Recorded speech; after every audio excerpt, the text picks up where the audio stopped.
പിന്നെ ഇൻഷാ അള്ളാ ഇൻഷാ അള്ളാ എന്ന് പറയുന്നുണ്ട്. എല്ലാ തെണ്ടിത്തരം കാണിച്ചിട്ട് ഇൻഷാ അള്ളാ ഇൻഷാ, ഒന്നുകിൽ ഇവ മഹാ അലമ്പ്, മഹാ ഫ്രോഡ്.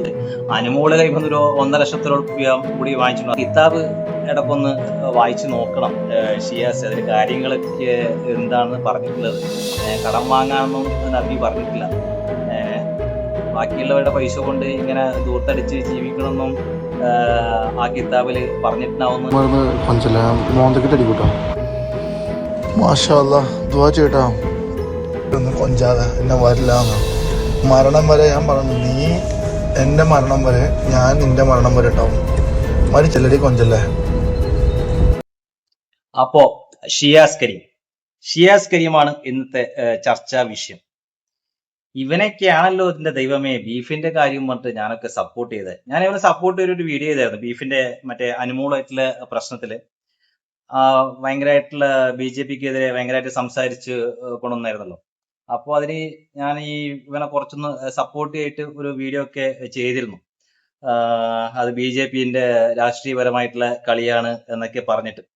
ഇപ്പൊ അതിൽ ഞാൻ പിന്നെ പശ്ചാത്തപിക്കുകയത് ഇവനൊന്നും സപ്പോർട്ട് ചെയ്യാൻ പോകില്ലായിരുന്നു. ഇവനൊക്കെ 2 അടി BJPന്റെ ഒക്കെ കിട്ടിക്കഴിഞ്ഞാൽ മാത്രമേ, അല്ലെങ്കിൽ BJPയോ അല്ലെങ്കിൽ നാട്ടുകാരെ ഇന്ന് 2 അടി കിട്ടിക്കഴിഞ്ഞാലേ ഇവനൊക്കെ കുറച്ചെങ്കിലും ശരിയാവുള്ളൂ. എനക്ക് ഒരു കാര്യം പിന്നെ ഈ ഷിയാസ് കരീമിനോട് ചോദിക്കാനുള്ളത്, ഇവൻ ആ സമയത്ത് ഒരു വീഡിയോ ചെയ്തിട്ടുണ്ടായിരുന്നു. എന്റെ കിതാബില്, ഞാൻ ആ മതഗ്രന്ഥം പറയുന്നില്ല, എന്റെ കിതാബില് പോർക്ക് കഴിക്കുന്നതിനെ കുറിച്ചിട്ട് എതിരാണ്, അതുകൊണ്ടാണ് ഞാൻ പോർക്ക് കഴിക്കാത്തത്. ഷിയാസെ, നിന്റെ കിതാബില് ഈ ലൈംഗികമായിട്ട് ചൂഷണം ചെയ്യലും അതേപോലെ കടം വാങ്ങിച്ചിട്ട് തിരിച്ചു കൊടുക്കാൻ പാടില്ല എന്നുള്ളത് നിന്റെ കിതാബില് എവിടെയെങ്കിലും പറഞ്ഞിട്ടുണ്ടോ? പറഞ്ഞിട്ടെങ്കിൽ അതൊന്ന് വ്യക്തമാക്കണം. നീ കിതാബും പഠിച്ചിട്ട് കിതാബിലുള്ളത് പോലെയാണല്ലോ ജീവിക്കുന്നത്. നീ ഇപ്പം ജീവിച്ച് കാണിക്കുന്നത് കിതാബിലുള്ള കാര്യമാണ്. സത്യസന്ധരായ മുസ്ലിം സഹോദരങ്ങൾക്കൊക്കെ നാണക്കേടാണ്. അതേപോലെ ഈ വിഷയം വന്നപ്പോഴോ ഞാനൊരു വീഡിയോ ചെയ്ത് വെച്ചായിരുന്നു, ഞാൻ പോസ്റ്റ് ചെയ്തിട്ടില്ല. ഇതില് എനിക്ക് ആദ്യം തോന്നിയ സംശയങ്ങൾ കുറച്ച് ഉണ്ടായിരുന്നു. നമുക്ക് ആ ഫസ്റ്റ് ആദ്യം വന്ന ഈ ന്യൂസ് ഒന്ന് നമുക്ക് കണ്ടുനോക്കാം. ഈ ലൈംഗിക ചൂഷണവും ഈ ഫിനാൻഷ്യൽ ആയിട്ടുള്ള പ്രശ്നങ്ങളൊക്കെ വന്നിട്ടുണ്ടായിരുന്നല്ലോ, അപ്പോ വന്ന ന്യൂസ് നമുക്കൊന്ന് നോക്കാം. ബിഗ് ബോസ് താരവും നടനുമായ ഷിയാസ് കരീമിനെതിരെ ലൈംഗിക ചൂഷണവും സാമ്പത്തിക തട്ടിപ്പും ആരോപിച്ച് പരാതി. കൊച്ചിയിൽ താമസിക്കുന്ന യുവതിയാണ് പരാതിക്കാരി. ഇന്ന് രാവിലെയാണ് പാലാരിവട്ടം പോലീസിന് മുന്നിൽ ഇങ്ങനെ ഒരു പരാതി എത്തിയത്. കൊച്ചിയിൽ താമസിക്കുന്ന യുവതി ഷിയാസ് കരീമുമായി സോഷ്യൽ മീഡിയ വഴിയാണ് പരിചയപ്പെട്ടത്. 2023 പരിചയം തുടങ്ങിയത്. 2024 മുതൽ പലതവണയായി ഷിയാസ് കരീം കൊച്ചിയിലും കോഴിക്കോടും ഉള്ള ഹോട്ടലുകളിൽ വെച്ച് തന്നെ ലൈംഗികമായി ഉപദ്രവിച്ചുവെന്നും ചൂഷണം ചെയ്തുവെന്നും അതിനൊപ്പം തന്നെ ഒപ്പം നിർത്തിക്കോളാം, ജീവിതാവസാനം വരെ കൂടെ നിർത്താമെന്ന് വാഗ്ദാനം നൽകി പലതവണയായി പണം തട്ടി എന്നുമാണ് യുവതിയുടെ പരാതിയുള്ളത്. ഈ ഷിയാസ് കരീമിന് പല ബിസിനസ്സുകളുണ്ട്. ആ ബിസിനസിന്റെയൊക്കെ ഭാഗമായി ഉപയോഗിക്കാനാണ് ഈ പണം. ഈ ബിസിനസ്സിനെയൊക്കെ പങ്കാളിയാക്കാമെന്നും യുവതിക്ക് വാഗ്ദാനം കൊടുത്തു. കൊച്ചിയിൽ ഒരു ജിംനേഷ്യം തുടങ്ങാൻ, കോഴിക്കോട്ട് മറ്റൊരു പ്രോപ്പർട്ടി വാങ്ങാൻ, അങ്ങനെ പല തവണയായിട്ട് പണം വാങ്ങിച്ചു. ഇതിന്റെയൊക്കെ ഒപ്പം തന്നെ ഷിയാസ് കരീം വിവാഹിതനാണെന്ന് തന്നോട് മറച്ചുവെച്ചു. ഒപ്പം വിവാഹിതനായതിനു ശേഷവും തന്നെ ഇതുപോലെ പലതവണ ചൂഷണം ചെയ്തുവെന്നും ഈ യുവതി പരാതി നൽകിയിട്ടുണ്ട്. ഈ പരാതിക്കൊപ്പം തന്നെ യുവതി പറയുന്ന ഒരു കാര്യം, ഈ പണം കൊടുത്തില്ല എന്നുണ്ടെങ്കിൽ തൻ്റെ സ്വകാര്യ ദൃശ്യങ്ങൾ, ഇരുവരും തമ്മിലുള്ള സ്വകാര്യ ദൃശ്യങ്ങൾ, ഇങ്ങനെയുള്ള ചിത്രങ്ങളൊക്കെ സമൂഹ മാധ്യമത്തിലും പോൺ സൈറ്റുകളിലുമൊക്കെ പ്രചരിപ്പിക്കുമെന്ന് ഭീഷണിപ്പെടുത്തി. ഷിയാസിന്റെ ഒരു സുഹൃത്ത് തന്റെ ഫ്ളാറ്റിൽ അതിക്രമിച്ചു കയറി തന്നെ ഭീഷണിപ്പെടുത്തി ചിത്രങ്ങൾ എടുത്തു എന്നൊക്കെയാണ് പറയുന്നത്. ഇത്തരം പരാതിയുടെ ഇതൊക്കെ ചേർത്താണ് ഇപ്പോൾ ഇന്ന് പാലാരിവട്ടം പോലീസിന് മുന്നിൽ ഈ പരാതി കൊടുത്തിരിക്കുന്നത്. ഇതാണ് ആദ്യം വന്ന ന്യൂസ്. ഈ ന്യൂസ് കണ്ടപ്പോൾ എനിക്ക് കുറച്ച് സംശയങ്ങൾ ഉണ്ടായിരുന്നു. ആ സ്ത്രീ ഇങ്ങനെ ലൈംഗികമായി ചൂഷണം ചെയ്തു എന്നുള്ളതാണ് പരാതി കൊടുത്തത്. അതുപോലെ തന്നെ കുറെ പൈസ വാങ്ങിയിട്ട് തിരിച്ചു തന്നില്ല, അങ്ങനെയുള്ള പരാതിയും കൊടുത്തിട്ടുണ്ടായിരുന്നു. എനിക്ക് അപ്പോൾ തോന്നിയ സംശയം എന്ന് പറഞ്ഞാല്, അതേപോലെ പിന്നെ കല്യാണം കഴിഞ്ഞത് വെച്ചിട്ടാണ് എന്നോട് ഇങ്ങനെയൊക്കെ പെരുമാറിയത്. കല്യാണം കഴിഞ്ഞതിന് ശേഷവും എന്നെ ലൈംഗികമായിട്ട് ചൂഷണം ചെയ്യുന്നുള്ളതാണ് ആദ്യത്തെ ന്യൂസ്. അപ്പൊ എനിക്ക് ഫസ്റ്റ് തോന്നിയ സംശയം, ഈ ലൈംഗിക ചൂഷണം എന്ന് പറയുന്നത് ഉഭയസമ്മതപ്രകാരം ലൈംഗിക ബന്ധത്തിൽ ഏർപ്പെടുകയും അതിനുശേഷം എന്തെങ്കിലും ഇവർക്കിടയിൽ പ്രശ്നം വന്നപ്പോ ഈ പുരുഷനാവുന്ന കുറ്റക്കാരൻ എന്ന് പറയുന്നതിനോടൊന്നും എനിക്ക് നല്ല അഭിപ്രായമില്ലാത്ത കാര്യങ്ങളാണ്. അങ്ങനെയാണ് ഞാൻ ഫസ്റ്റ് വിചാരിച്ചത്. അതിനുശേഷം ഷിയാസിന്റെ വീഡിയോ കണ്ടപ്പോൾ, ഷിയാസിന്റെ വീഡിയോ നിങ്ങളെല്ലാം കണ്ടെന്ന് വിചാരിക്കുന്നു.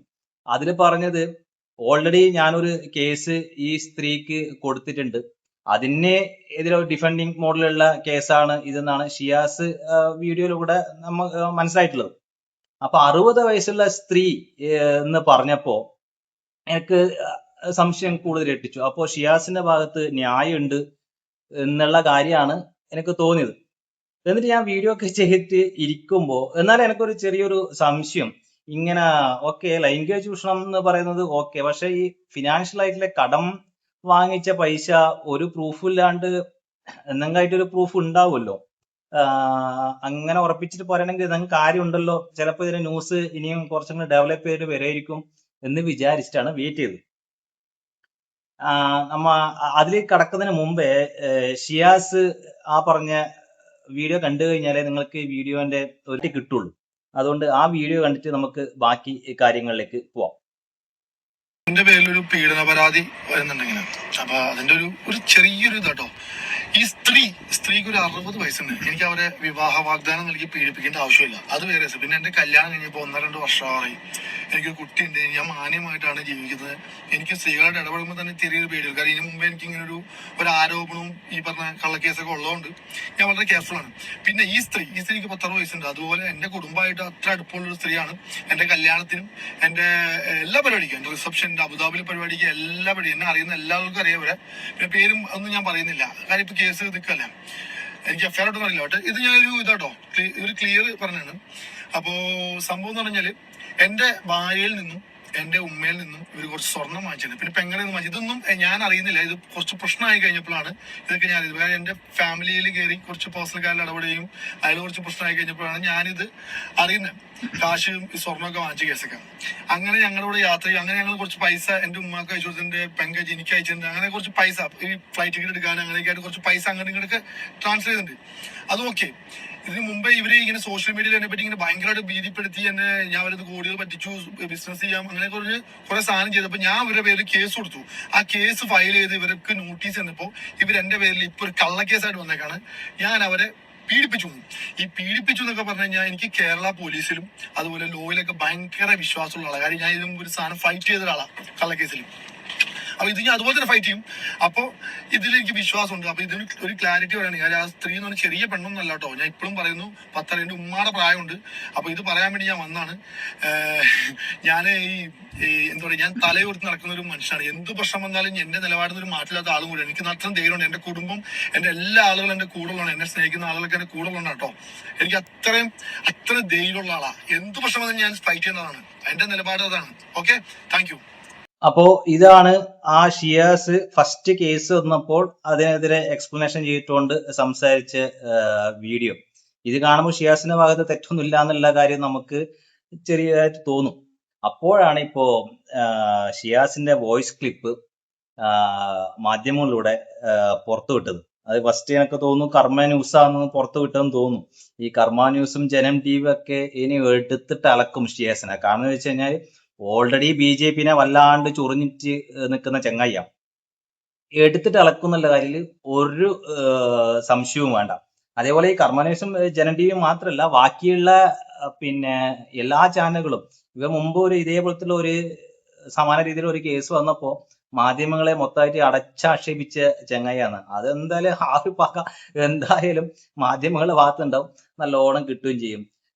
കർമ്മ എന്ന് പറയുന്ന സംഭവം ഉണ്ട് ഷിയാസെ. അതുകൊണ്ട് എന്തായാലും കിട്ടേണ്ടത് ഇവിടെ തന്നെ അനുഭവിച്ചിട്ട് മാത്രമേ പോകാൻ പറ്റുള്ളൂ. ഈ വോയിസ് ക്ലിപ്പ് എന്ന് പറയുന്നത് ഒരു 17 മിനിറ്റുള്ള ഒരു വോയിസ് ക്ലിപ്പാണ്. വോയിസ് ക്ലിപ്പ് എന്നല്ല, അവർ ഇൻസ്റ്റാഗ്രാമിൽ ഷിയാസ് ആ സ്ത്രീക്ക്, ആ ലേഡിക്ക് അയച്ച ഓരോ വോയിസ് ആണ്. അത് മൊത്തമായിട്ട് ഒരു ഫോർവേഡ് മെസ്സേജ് ആട്ടോ.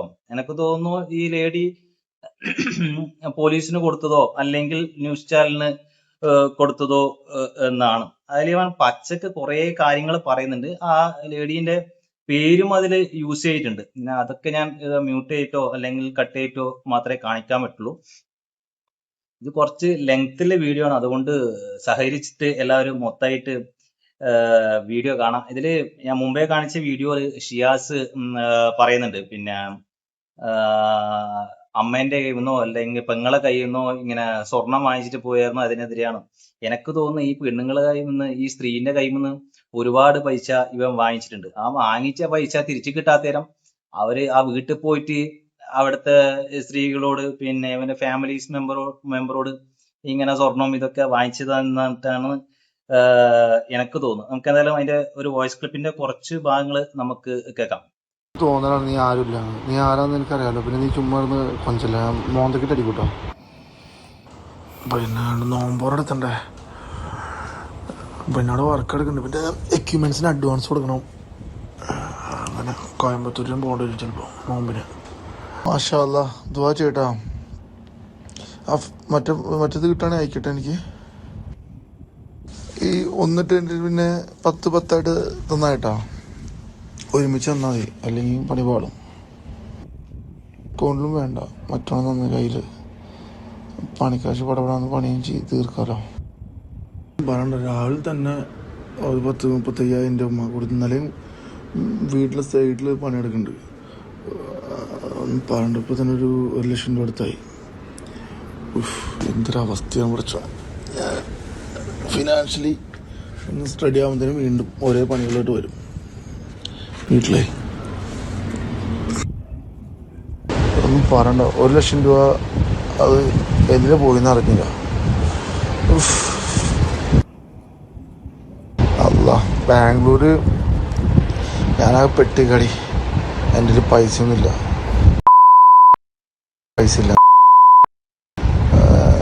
30,000 രൂപയ്ക്ക് പണി തീർക്കാമെന്ന് പറഞ്ഞു തുടങ്ങിയതാ. ഇപ്പോൾ 1,00,000 രൂപ അടുത്തായി. പണിക്കാശ് വാങ്ങാൻ തേങ്ങ ഒന്നും പറയണ്ട. ഒന്ന് പോടി ഒന്ന് കൊഞ്ചാതെ എന്നെ വരില്ലാന്ന്. മരണം വരെ ഞാൻ പറഞ്ഞു, നീ എൻ്റെ മരണം വരെ ഞാൻ നിൻ്റെ മരണം വരെ ഉണ്ടാവും. മരിച്ചു പിന്നെ നമ്മളാരും ശല്യപ്പെടുത്തില്ല. അങ്ങനെ കൊഞ്ചല്ലേ. എനിക്ക് ഞാനും എൻ്റെ കുടുംബമല്ല പിന്നെ ആരുള്ള ഞാനത് പറയാം. ഇപ്പം നിലവിൽ അത് പൊളിക്കും. നിർത്തടി ചിലക്കാതെ. അതെ ഞങ്ങൾ സെയിം പൈസ കെട്ടാം. അതെ, വേറെന്താ പരിപാടി? ഇക്കുന്നൊക്കെ പുറത്ത് വെച്ച് ആരുടെ മുമ്പിൽ വെച്ച് വിളിക്കണ്ടാ. ഓക്കെ, ഷിയൂന്നല്ലേ, ഷിയു ഓർഡർ വാങ്ങിച്ചിടാൻ പറഞ്ഞോ ഓരോരുത്തർ. ഇതിന് വിലയുള്ളതാണേ, 20,000 രൂപ ഉണ്ട്. അപ്പോൾ ഓർണ വിലയുടെ സൺഗ്ലാസ് ഓർമ്മ വാങ്ങിച്ചിടാൻ പറ. വിലയുള്ളതാണ്ട വയ്ക്കണേ. ഓക്കെ, എന്തായാലും അയക്കേ. 10 ഒരുമിച്ച് കിട്ടുകയാണെങ്കിൽ നമുക്ക് പരിപാടികൾ പെട്ടെന്ന് കൂടെ തുടങ്ങും. അതാണ് ഞാൻ പറഞ്ഞത്. അങ്ങനെ 2 വന്നു കഴിഞ്ഞാൽ പരിപാടി ഈസി ആയിരിക്കും. ഇൻഷാ അല്ലാ, അത് ജിമ്മ് എന്തായാലും ഞാൻ സെറ്റാക്കി. ഞാൻ നിൻ്റെ 20,00,000 രൂപയിൽ അത് തീർക്കണം എന്ന് എൻ്റെ മനസ്സ് പറഞ്ഞാൽ ഇൻഷാ അല്ലാ അത് തീർക്കും എന്ന് പ്രതീക്ഷിക്കാം. ഇനിയിപ്പോൾ കുറച്ച് പൈസ കൂടുതലാണെങ്കിൽ നീ എന്തായാലും ചെയ്തു തന്നെയുള്ളൂ. അത് ഓക്കെ ആവാമെന്ന് മനസ്സ് പറയണം. ബാക്കി ഇത്തിരി ടൈറ്റ് വരുമായിരിക്കും. എന്തായാലും ഇൻഷാ അല്ലാ റെഡിയാക്കി എടുക്കണം. അതെന്തായാലും അത് അവിടെ നിന്ന് സാധനമൊക്കെ വാരിക്കൂട്ടി ഒന്ന് ഫിറ്റും ഇത്തിരി സ്പ്രേ പെയിനൊക്കെ ചെയ്യണം. കുറച്ചൊന്ന് വൃത്തിയാക്കണം. അതൊക്കെ ചെയ്തൊന്ന് സെറ്റാക്കി എടുക്കണം ഇൻഷാ അല്ലാ. ഓക്കെ, അത് അക്കൗണ്ട് വഴി 1,00,000, 10,00,000, 5,00,000 അല്ലെങ്കിൽ 20,00,000 ഇടുമ്പോൾ ഒരു സോഴ്സ് ചോദിക്കും. അതിനുമ്പോൾ നമ്മളെന്ന് പറഞ്ഞാൽ നീ എനിക്ക് പൈസ തന്നിട്ട് ആവശ്യമുണ്ടെങ്കിൽ മാത്രം അക്കൗണ്ടിൽ ഇടുക. എന്നിട്ട് അത് അപ്പോൾ തന്നെ ട്രാൻസ്ഫർ. അപ്പോൾ നമുക്ക് പറയാമല്ലോ ജിമ്മിൻ്റെ വർക്കിൻ്റെ പൈസ അങ്ങനെ പറയാൻ പറ്റും. അതങ്ങനെ ചെയ്തോളൂ. അങ്ങനെ ചെയ്താൽ നല്ലത്. അല്ലെങ്കിൽ റിസ്ക് എടുക്കാൻ പറ്റില്ല എനിക്ക് കേട്ടോ. ശരി. ഇവന്റെ അപ്രോച്ച് എന്ന് പറയുന്നത് ഒരു സെന്റിമെന്റൽ അപ്രോച്ചാണ് ആ ലേഡിയോട് കാണിച്ചത്. സെന്റിമെന്റൽ പ്ലസ് ലവ്, അങ്ങനെയുള്ള ഒരു അപ്രോച്ചാണ്. ഒരു ബ്ലാക്ക് മെയിൽ തന്നെ പറയാം. ഒരു സെന്റിമെന്റൽ ബ്ലാക്ക് മെയിൽ എന്ന് പറയില്ല. നമ്മൾ ഇമോഷണൽ ആയിട്ട് നമ്മളെ കൈക്കുള്ളിൽ കൊണ്ടുവന്നിട്ട് അതിനുശേഷം പൈസക്ക് വേണ്ടിയിട്ട് അപ്രോച്ച്, അതിന് കൂടെ കുറച്ച് സ്നേഹം കൊടുത്തു കഴിഞ്ഞാൽ ഈ അങ്ങനെയുള്ള അപ്രോച്ചാണ് ഇവ നടത്തിയിട്ടെന്ന് കറക്റ്റായിട്ട് മനസ്സിലാവും. ഇവൻ നേരത്തെ പറഞ്ഞ 60 വയസ്സാണ് ഇവിടെ പിന്നെ സംശയപ്പെടുന്നത്. 60 വയസ്സുള്ള ഒരു ലേഡിയോട് സംസാരിക്കേണ്ട ഭാഷയിലല്ല ഇവൻ സംസാരിക്കുന്നത്. ഒന്നുകിൽ ഇവൻ മഹാ അലമ്പ്, മഹാ ഫ്രോഡ്, അങ്ങനത്തെ സംഭവം. അല്ലെങ്കിൽ ഇവർക്ക് 60 വയസ്സുണ്ടോ ഇല്ലയോ എന്നുള്ളത് നമുക്ക് അടുത്ത വോയിസ് ക്ലിപ്പ് കാണുമ്പോൾ മനസ്സിലാവും. കാരണം ഇവൻ കൊഞ്ചല്ലടി ഇങ്ങനെയൊക്കെ പറഞ്ഞിട്ടാണ് നീ എന്നാണ് സംബോധന ചെയ്യുന്നത്. അങ്ങനെയൊക്കെ ഒരു 60 വയസ്സുള്ള ഉമ്മാന്റെ പ്രായം എന്നൊക്കെ പറയുന്നുണ്ടായിരുന്നു ആ വീഡിയോയില്. അങ്ങനെയുള്ള ഒരാളോട് ഇങ്ങനെയൊക്കെ സംസാരിക്കാൻ പറ്റുമോ? അതേപോലെ ഈ സ്ത്രീ എന്ന് പറയുന്നത് നമ്മള് ഒരു ഗൾഫ് വ്യവസായി കേട്ടോ, ഫോറിൻ കൺട്രീസിലെ മുസ്ലിം രാഷ്ട്രത്തിലെ ഒരു വ്യവസായിയാണ് കിട്ടുന്ന ന്യൂസ് എന്ന് മനസ്സിലായത്. അതേപോലെ ഇവൻ എല്ലാത്തിനും പിന്നെ ഇൻഷാ അള്ളാ എന്ന് പറയുന്നുണ്ട്. എല്ലാ തെണ്ടിത്തരം കാണിച്ചിട്ട് ഇൻഷാ അള്ളാ പറഞ്ഞാൽ തീർന്നു. ഇൻഷാ അള്ളാന്റെ അർത്ഥം അറിയാം ഫസ്റ്റ് എനിക്ക് എന്താണെന്നുള്ളത്. എന്താ മുസ്ലിം സഹോദരങ്ങൾക്ക് മനസ്സിലാവും ഇൻഷാ അള്ളാന്റെ അർത്ഥം. നിനക്കറിയാം ഇൻഷാ അള്ളാ എന്നുള്ളത്? അതുപോലും അറിയാണ്ട് എല്ലാ തെണ്ടിത്തരവും കാണിച്ചിട്ട് ഇൻഷാ അള്ളാ പറഞ്ഞാല് എല്ലാം ശരിയാവൂല്ലേ? പിന്നെ വേറൊരു സംശയം വെച്ചാൽ ഇവരെന്തിനാണ് ഇത്രയും പൈസ ഇവന് കൊടുക്കുന്നതെന്ന്. ഇവൻ ഓൾറെഡി ഒരു കേസിൽ പെട്ട കാര്യം എല്ലാ സോഷ്യൽ മീഡിയയിലും എല്ലാ മാധ്യമങ്ങളും വന്ന കാര്യമാണ്. ഇവന്റെ തെണ്ടിത്തരം മൊത്തമായിട്ട് അറിഞ്ഞിട്ടും ഈ ലേഡി എന്തിനാന്ന് ഇവൻ ചോദിക്കുമ്പോൾ പൈസ എടുത്തുകൊണ്ടിരുന്നതാണ്. ഈ ജിമ്മിന്റെ ആവശ്യം, ഇവന് ജിമ്മ് തുടങ്ങാൻ വേണ്ടിയിട്ടുള്ള പ്ലാനൊക്കെ ഉണ്ട്. ജിം തുടങ്ങിയോ ഇല്ലയോ എന്നുള്ള കാര്യങ്ങൾ എനിക്ക് കൃത്യമായിട്ട് അറിയില്ല. അതിന് വേണ്ടിയിട്ട് ആണ് ഇവൻ ഇങ്ങനെ പൈസ ചോദിച്ചുകൊണ്ടിരിക്കുന്നത്. ജിമ്മ് മാത്രല്ല കേട്ടോ. നമുക്ക് അതില് കൂടുതൽ സംസാരിക്കാം. നമുക്ക് അടുത്ത വോയിസ് ക്ലിപ്പ് കേട്ടിട്ട് നമുക്ക് വരാം. എൻ്റെ നല്ലതിനും ചീത്ത സമയത്തും നല്ല സമയത്ത് എപ്പോഴും കൂടെ ഉണ്ടായാൽ മതി. സപ്പോർട്ടായിട്ട്, താങ്ങായിട്ട്, തണലായിട്ടും. അതിനിടയിൽ എന്ത് നടന്നാലും നമുക്ക് ബോണസ്. എനിക്ക് ഒരു കുഴപ്പമില്ല. നീ എപ്പോഴും എൻ്റെ മരണം വരെ ഉണ്ടാവും. ഞാൻ ഫസ്റ്റ് വരയ്ക്കുകയാണെങ്കിൽ നീ എൻ്റെ സന്തോഷത്തിനോടെ ഉണ്ടാവും, മണ്ണിടാനൊക്കെ ആയിട്ട്. നീ വരയ്ക്കുകയാണെങ്കിൽ ഞാൻ ഉണ്ടാവും. അത്ര മതി, ഒരു കുഴപ്പമില്ല. ഞാൻ പറഞ്ഞ അങ്ങനെയല്ല, ശ്രദ്ധിക്കും എന്ന് പറയണേ എന്ന് പറഞ്ഞു. ഫുള്ള് ഷിയാസിക്കാന്ന് പറയും. അപ്പം ഞാൻ പറഞ്ഞു എന്നെ ഭയങ്കര ഇഷ്ടമാണെന്ന് പറഞ്ഞു. അപ്പം ഇത് മാറി ചോദിച്ചു, അവൾ ബോയ് ഫ്രണ്ടിലും ഉണ്ടാവും ഇടയ്ക്ക് തന്നെ ഈ ലവിൻ്റെ സ്റ്റാറ്റസ് ഒക്കെ ഇരുന്നത്. അപ്പോൾ ഞാൻ പറഞ്ഞ പ്രാന്താന്ന് തോന്നുന്നു, അത്രേ ഉള്ളൂ. അത് ഞാൻ പറഞ്ഞാണ്, ജസ്റ്റ് ടോക്കൊന്നും അത്രേ ഉള്ളൂ. അത് ശ്രദ്ധിക്കണമെന്ന് പറഞ്ഞാണ്. നീ ലവും ക്യൂന്ന് അതിൽ ഇടണ്ടെന്ന് പറഞ്ഞാൽ അധികം അത് നിൻ്റെ വില പോവും. നിനക്ക് ലവ് ഉണ്ടെങ്കിൽ നിൻ്റെ വായിലേം തരുന്നുണ്ട്, കുടിച്ചോ. അവൾ ശ്രദ്ധിക്കും എന്ന് പറഞ്ഞാണ്. നീ ഒന്ന് ശ്രദ്ധിച്ചാൽ മതി എന്ന് പറഞ്ഞാൽ. നിനക്കറിയാതെ എങ്ങനെ ഡീൽ ചെയ്യണമെന്ന്. അതിൽ മോനെന്നൊക്കെ പറഞ്ഞിട്ടാൽ മതി. ഞാനങ്ങനെ ഒന്നുമില്ല, അത് ഒഴിവാക്കണതിന്. അത് നിന്നെ ഭയങ്കര കാര്യമാണ്, ഉമ്മാനെ പോലെയാണ്, ഭയങ്കര ഇഷ്ടമാണ്. അപ്പം അത് അങ്ങനെ ഒഴിവാക്കാൻ പറ്റില്ല. അത് കുഴപ്പമില്ല, നീ നൈസായിട്ട് വിഷയമൊന്നുമില്ല, അങ്ങനെ വിചാരിക്കണ്ട. അത് കുറച്ച് ശ്രദ്ധിച്ചാൽ മതി. ആയിക്കോട്ടെ, നീ ഇമ്മാതിരി സ്റ്റാർട്ടസ് പറഞ്ഞാൽ നിൻ്റെ സാമാനം അടിച്ചാൽ പൊളിക്കും. അല്ല പിന്നെ നിനക്ക് മനസ്സിലാവില്ല, നിനക്ക് ഇത്തിരി ബുദ്ധിയില്ലായ്മയുണ്ട്.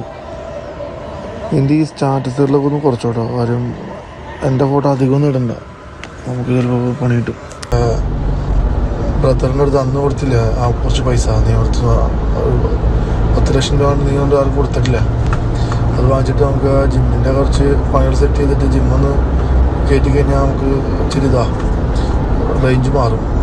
ജിമ്മിൻ്റെ ഉദ്ഘാടനം നമുക്ക് പൊളിക്കണം, അതിൽ സെറ്റപ്പാകണം. അത് കുറച്ച് കടമൊക്കെ വന്നോണ്ടാ. അനിമോൾക്കൊരു 1,40,000 കൊടുക്കാനുണ്ട്. എനിക്ക് ആ ഓഡിറ്റോറിയത്തിൻ്റെ പൈസ കൊടുത്തുനിന്ന് ഒഴിവാണെന്നുണ്ടായിരുന്നു. അയാൾ എന്നെ വിളിച്ച് പ്രാന്ത് പിടിപ്പിക്കുന്നുണ്ട്. അത് ഞാൻ കൊടുത്തില്ല. ചോറും ബീഫൊക്കെ അടിച്ചല്ലേ.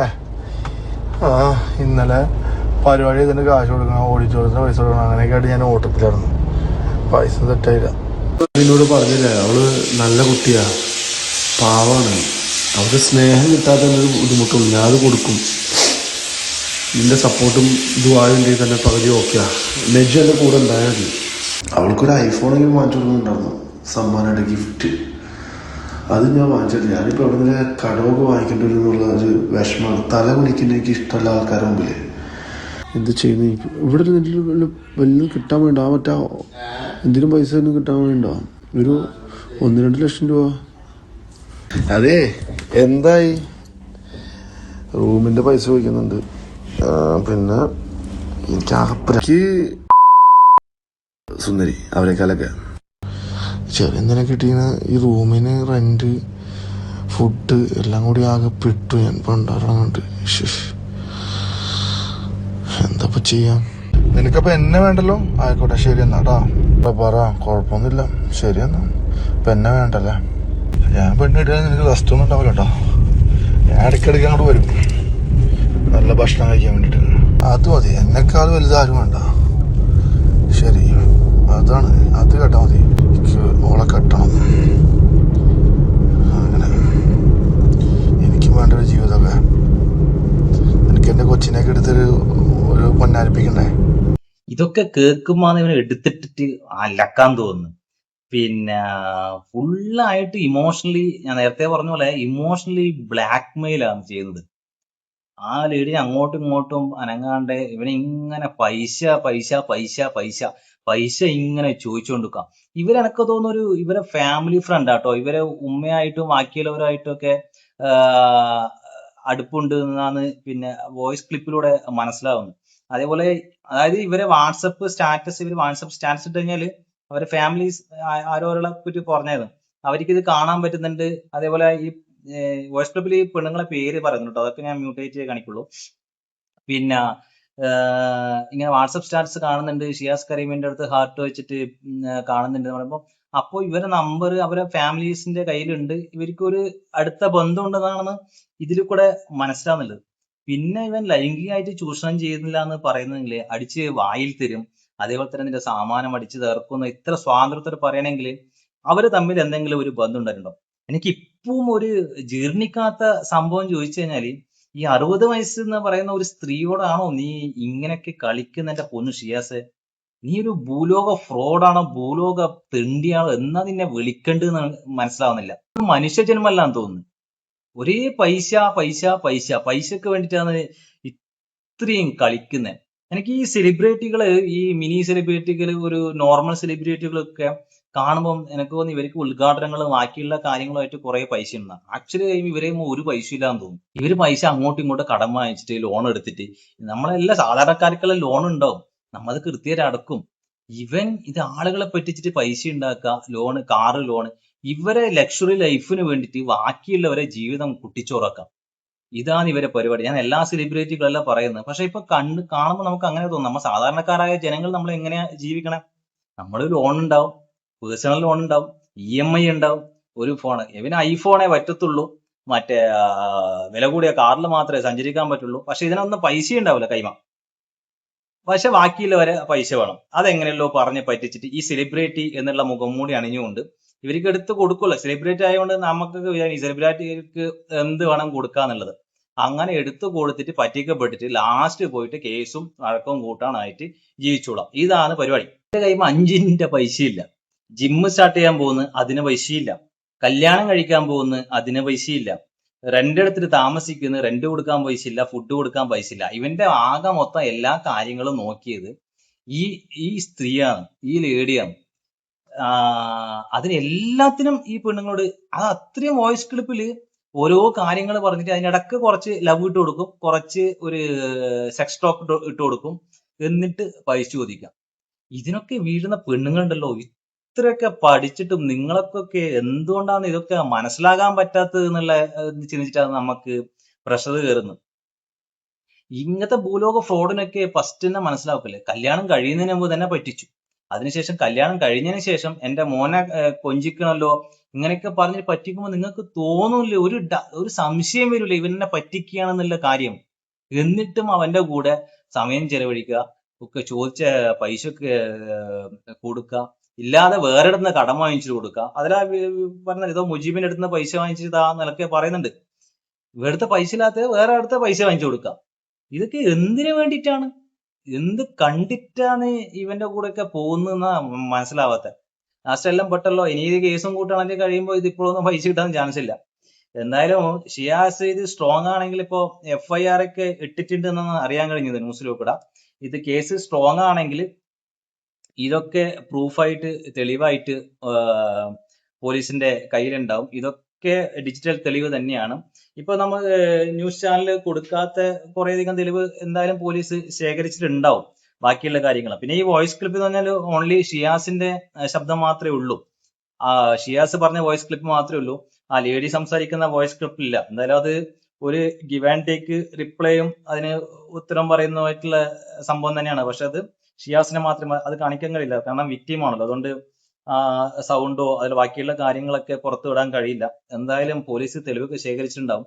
മറ്റേ കേസിൽ എങ്ങനെയാണ് ഊരി വന്നതെന്നും ജാമ്യത്തിൽ ഇറങ്ങിയാണോ എന്നാണ് അതിനെക്കുറിച്ച് ഞാൻ കൂടുതലായിട്ട് സെർച്ച് ചെയ്തിട്ടില്ല. എന്തായാലും ഈ കേസിൽ എന്തായാലും പോയിട്ട് കുറച്ചു കാലം അകത്ത് കിടക്കേണ്ടി വരും. എന്നാലും ഇറങ്ങി വന്നിട്ട് നീ വീണ്ടും വേറെ ആളെ പറ്റിക്കപ്പെടാൻ വേണ്ടിയിട്ട് വേറെയും കുറെ പെണ്ണുങ്ങൾ ഉണ്ടാവും. ഇതൊക്കെയാണ് നടക്കാൻ പോകുന്നത്. അപ്പോ അതാണ് കാര്യങ്ങൾ. ഇപ്പോ ഇൻവെസ്റ്റിഗേഷൻ തുടങ്ങിയിട്ടുണ്ട്, റിപ്പോർട്ട് ഇട്ടിട്ടുണ്ട്. അതിനിടക്ക് ഞാനൊരു കാര്യം പറയാൻ പറ്റുന്നത്, അനുമോള് കൈവന്ന് ഒരു 1.5 ലക്ഷത്തോളം റുപ്യ കൂടി വാങ്ങിച്ചിട്ടുണ്ട്, അതും കൂടി കൊടുക്കാനുണ്ട് എന്നൊക്കെ പറയുന്നുണ്ട്. അപ്പോ നാട്ടിൽ കണ്ടവിടൊക്കെ പൈസ വാങ്ങിച്ചിട്ടുണ്ട് എന്തെല്ലാം ആവശ്യത്തിന്. എന്തിനാണ് ഇത്രയധികം പൈസ? പൈസ വേണം, പൈസ ഇല്ലാണ്ട് ജീവിക്കാൻ പറ്റൂല, അതൊക്കെ ഓക്കെയാണ്. പക്ഷെ ഇത്രയും പൈസ എന്തിനാണ്? 60 ലക്ഷം രൂപ 69 ലക്ഷം റുപ്യ എങ്ങാനും കടായിട്ട് വാങ്ങിച്ചിട്ട് എന്ത് ചെയ്യാൻ വേണ്ടിട്ട് ഇതൊക്കെ വെച്ചിട്ട്? ഒരു ജിമ്മ് ഉണ്ടാക്കാൻ വേണ്ടിട്ടോ? മാരേജ് പിന്നെ അത്രക്ക് ഗംഭീരമായിട്ട് കഴിച്ച് അതിനൊന്നും പൈസയില്ല, ഓഡിറ്റോറിയത്തിൽ കൊടുക്കാൻ പൈസയില്ല, ലൈറ്റ് കെട്ടിയവർക്ക് കൊടുക്കാൻ പോലും പൈസയില്ല. പിന്നെ എന്തിനാ ഇത്ര ആഡംബരമായിട്ട് കഴിപ്പിച്ച? ഇവള് ഉണ്ട് എന്നുള്ള, ഈ സ്ത്രീ ഉണ്ട് എന്നുള്ള ധൈര്യത്തിലാണ് ഇവൻ ഇതൊക്കെ മുന്നിട്ട് ഇറങ്ങിയത്. എന്നിട്ട് കടം വാങ്ങിച്ചു. ഇപ്പൊ നല്ല ഗോതമ്പുണ്ണിയും തിന്നിട്ട് ജയിലിപ്പം ഗോതമ്പുണ്ടില്ലല്ലോ. എന്തായാലും ആ കിതാബ് ഇടക്കൊന്ന് വായിച്ചു നോക്കണം ഷിയാസ്. അതിലെ കാര്യങ്ങളൊക്കെ എന്താണെന്ന് പറഞ്ഞിട്ടുള്ളത്. കടം വാങ്ങാനൊന്നും നബി പറഞ്ഞിട്ടില്ല. ബാക്കിയുള്ളവരുടെ പൈസ കൊണ്ട് ഇങ്ങനെ ദൂർത്തടിച്ച് ജീവിക്കണമെന്നും ആ കിതാബില് പറഞ്ഞിട്ടുണ്ടാവുമെന്ന് എനിക്ക് തോന്നുന്നില്ല. എനക്ക് തോന്നുന്നു ഇതിനെക്കാട്ടി നല്ലത് നീ പോർക്ക് കഴിക്കുന്നതാണ് നല്ലതെന്ന് തോന്നുന്നു. ആ പോർക്ക് കഴിച്ചില്ലെങ്കിൽ ഇത്രയധികം പ്രശ്നം ഉണ്ടാവില്ലായിരുന്നു. എന്തായാലും അടുത്ത വീഡിയോ വീണ്ടും കാണാം. അതുവരെയ്ക്കും